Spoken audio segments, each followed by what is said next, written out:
Hey YouTube, today we're going to be jacking this 2001 Jeep Grand Cherokee Laredo.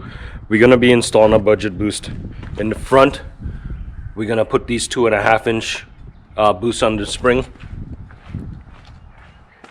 In the rear, we do the 2-inch lift, and each corner gets one of these Skyjacker Black Max shocks. So let's get to it. Alright, so this thing jacked up and the wheel off. We're gonna have to take the shock off. That's one bolt up here and one bolt down there, and then we let the suspension drop all the way down, which it probably is dropped all the way down. Maybe it might go down a little bit more once the shock is off, and we pull the spring off.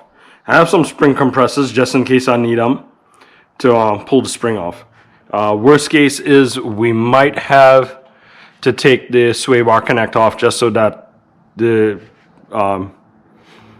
suspension sags a little bit more. Okay, so this is one 15mm bolt. It should be torqued down to about 80 foot-pounds. So let's go ahead and remove that.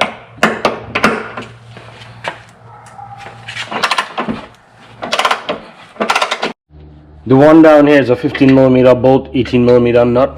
I'm going to try to use the impact wrench to get that out too.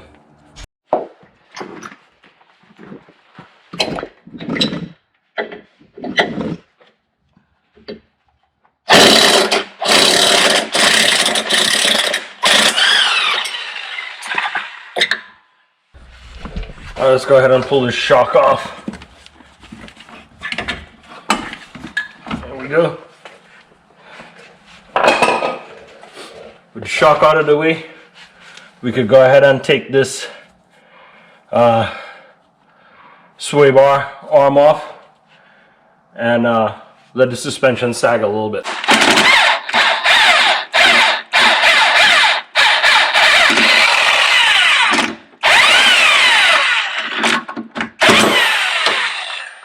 Right, now to put this back up, we might need to take the jack out from there and jack under the suspension a little bit just to get this hook back up. I barely have enough room to get the spring out, and I think I have the suspension flexed as much as I could to get the spring out. This thing here needs to go up inside here, round side up, cup side down. So the easiest way to do this is to get some spring compressors, compress this bad boy down, put this thing in, release it, let it go back up, then we jack the suspension up a little bit and reconnect the sway bar. Spring compressors in place. Let's go ahead and compress them down a little bit. And these are 19mm. I almost have enough room to get this out now. Probably do just compress them down a little bit again. Alright, I could pull this spring right out, leaving the low isolator in place. This thing has to go in there, cup side up. Easy way to do it, just put a little bit of dishwashing detergent in here so it just slides all the way up in here. Alright, so I got this new upper mount. It's not all the way seated, but once the weight goes on it, it'll push it all the way back up. When putting the spring back in, make sure it goes in the same way it came out. Right, so it fits right down in the isolator the way it was before. It was about this.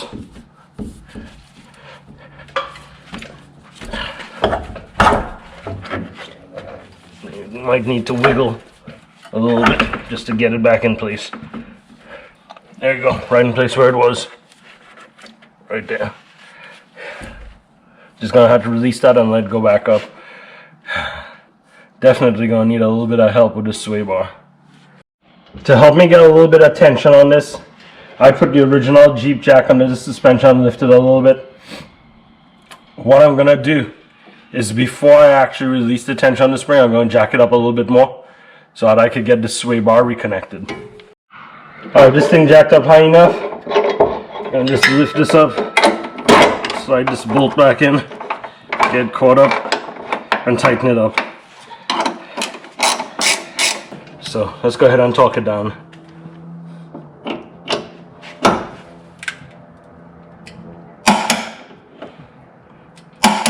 There we go.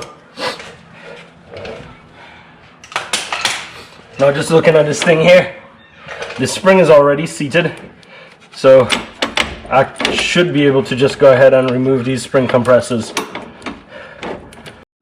So here's what comes with these Skyjacker Black Max. It comes with a little sticker that you stick on the body of the shock, a boot, and a couple bushings with the insert for them, a zip tie for the boot. The instructions say we gotta extend the shock before we put it out, so it's not like one of those gas-filled shocks that pop out as soon as you open it up. You actually have to extend it, and it's really stiff, so it gives a really damp ride with bigger tires. Alright, I'm gonna put the shock in. Just run up the top mount, and then run up the bottom mount, and then come back and tighten it. Getting the bottom bolt in. I think the top is torqued to 80 foot-pounds and the bottom is torqued to 85 foot-pounds. Almost there. Alright, now torque the bottom. Alright, there we go. Last thing to do, put the tire back on, drop the Jeep jack, take the jack stand and other jack out. Then move over to the other side. Then I'll show you how we do the front. Take the front shocks off. Under the hood, you have to take that bolt off with those bushings. This is the passenger side. Let me show you the driver side. This here is the driver side. There's that little hose on it. We're just gonna pull it off. I think that's some sort of vacuum or air hose or something. We're just gonna pull that off, and we're gonna take the shock off. Alright, so we gotta do the same thing we did on the back, sorta, kinda. We taking the one bolt out from inside the engine compartment, two down here gets the shock out. We gotta take this one out here to drop the sway bar link, and then we can take the shock out, drop the suspension all the way. I'll use the spring compressors again to compress the spring. We gotta take, this time around, we have to take the isolator off right here and put the isolator up on the rubber block, the boost. So let's go ahead and work on inside the vehicle, and then we do these two down below. Hope you could see this one coming out. And what's happening is, as I'm taking this out, the suspension's lowering because I could see the bolt going down. Alright, so just giving myself a little bit of room here by moving the wheel around. You can see up in there that the shock's actually off the body. I just gotta take those two bolts out down there now. So these are two 13mm bolts. They're not supposed to be like super tight, so let's see if we can take it out with this little 3/8" ratchet. Alright, with the shock out of the way, we could go ahead and take the sway bar connector off and drop the spring. Alright, so I dropped the suspension down a lot, and this bump stop here is like all messed up. Almost all the way down, and the spring came out, but what I want to do is go ahead and clamp it in place here now before I actually take it out, so I know where I could actually use the spring compressors. So while I have the spring compressor on there, I'm going to go ahead and compress them right here so I could see how much I really need. I need to compress them at least about 2 inches. That means bringing these coils like pretty much all the way down. I can't seem to get the springs off the lower mount, so I'm just going to go ahead and pull the isolator off from right here.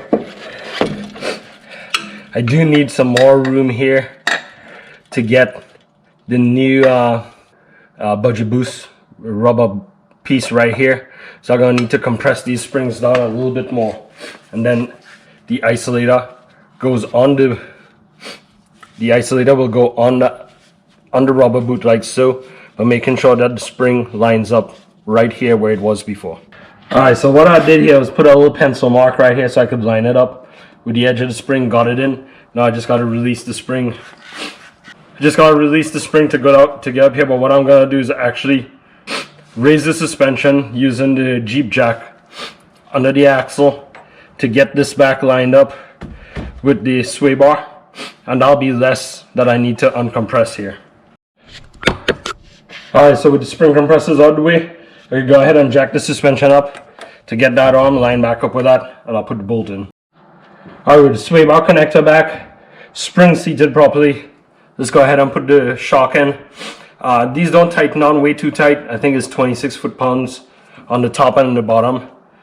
Alright, with the shock in place there, what we're gonna need to do is make sure we do this side first, because the shock was wanting to collapse to a steady state. So we're gonna go ahead and put the bolt in on the top and then come back and do the ones on the bottom. Gonna go ahead and torque these down. 22 foot-pounds up there, down there, and 26 foot-pounds up there. So I'm gonna put the wheel back on, drop the vehicle back down to the ground, and then tighten that one up from the inside. And then we're gonna move on to the other side. Alright, so here you go. 2.5 inches in the front, 2 inches in the back. That's the old shock.